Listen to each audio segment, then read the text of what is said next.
Hi guys, it's Chevy Sergeant here today, and this is another follow-up on the 2007 Chevy Impala SS. So since last time I made a video when I purchased it, did a couple of off quit videos, whatnot. Yesterday I went ahead and installed a 40K transmission cooler. So that's what, I don't know exactly what 40K stands for, to be honest with you, but that's just what the transpooler, the LS4 gurus of the internet recommended. So I went ahead and did a completely standalone transmission cooler. I'll go ahead and attach pictures.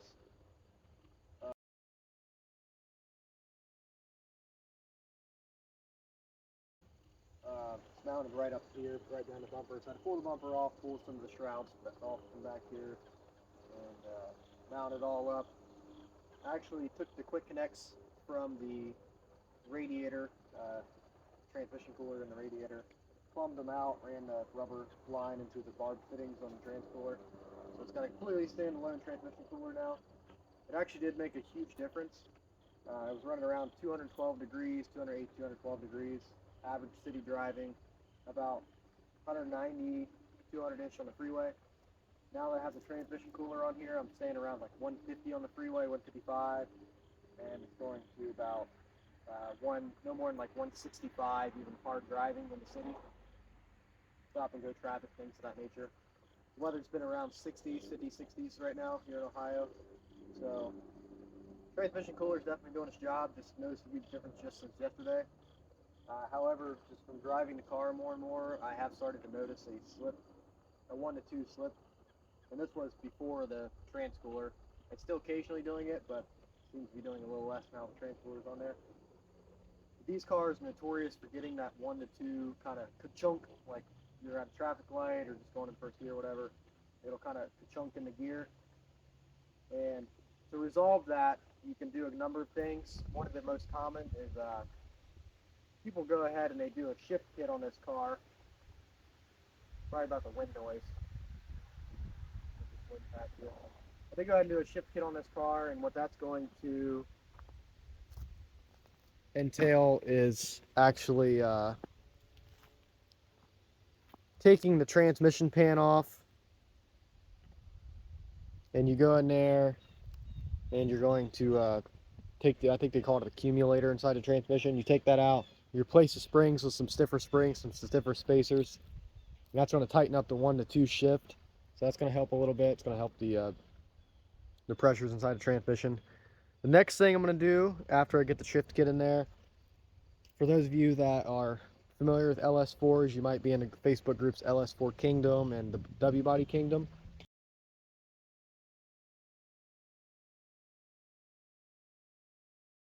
Those are two very, very insightful groups for this platform. LS4 Nation, they have a lot of information on there particular to this LS4 platform. Let me go ahead and pop the hood again real quick.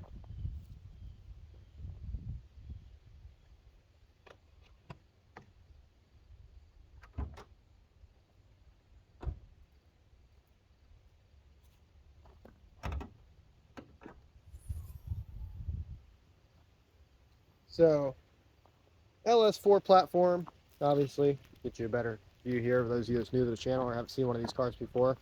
Transverse 5.3. Now, there's a guy that everybody speaks highly of in these groups named James Brewer. I believe his performance page that he uses is Jotes Premium Performance Tuning or something like that.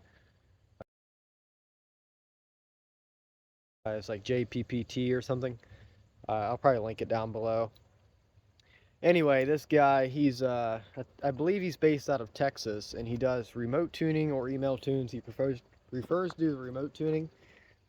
If you don't have HP tuners, he'll actually mail you a module and just charge you a loaner fee, and when you give it back, you get your money back, or don't. Now, if you do have HP tuner like I do, what he does is he remotely connects to your computer and will go through and read the live data as you're driving and actually make changes to your car as you're driving or getting data and everything else, and he'll live tune it. So essentially what he does then is he'll go through and monitor the health of the transmission. He'll see if there's any delays in the shift, things of that nature, and he'll actually bump up your line pressures, He'll change when your torque converter locks up.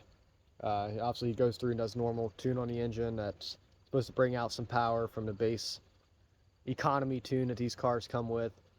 And he just cleans up the shift points. He's going to make makes it shift a little quicker, downshifting and upshifting. Increases those line pressures for those hard shifts. So, supposed to fix it up and tidy it up a little bit. This car, like I said, is having an occasional transmission slippage going in the first to second. That little ka-chunk that it gets. That red Impala over there, that 03, has the same transmission, but obviously the V6 setup. And it's been doing that for a number of years now. I would do something about it, but it's got 325,000 miles. It's not really worth messing with, and it's been slipping like that for the last 5 years. If it goes out, it's not the end of the world.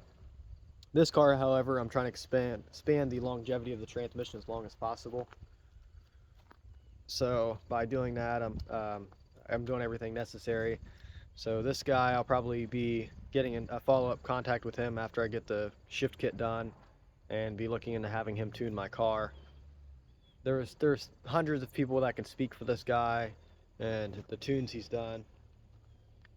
So it's something definitely worth looking into.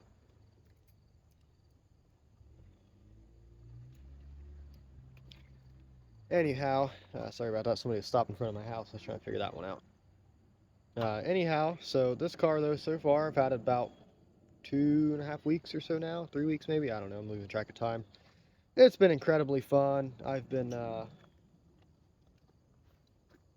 driving it as a daily and things of that nature.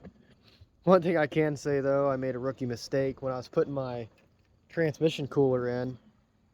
I was drilling the holes in the I don't know what you want to call it, not the core support, but there's a little mechanism, the bar that goes up down the middle of the radiator. It's got the hood latch mechanism attached to it. Anyway, I was drilling some holes in one of those brackets in there to mount my new trans cooler, and I overestimated or underestimated how quick the bit was going to go through that layer of metal. And so I had a little bit of pressure on the drill. Next thing you know, it went through, and I heard, psh.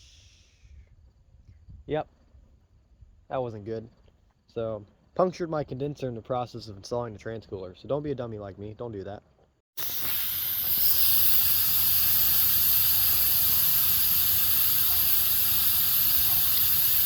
Great.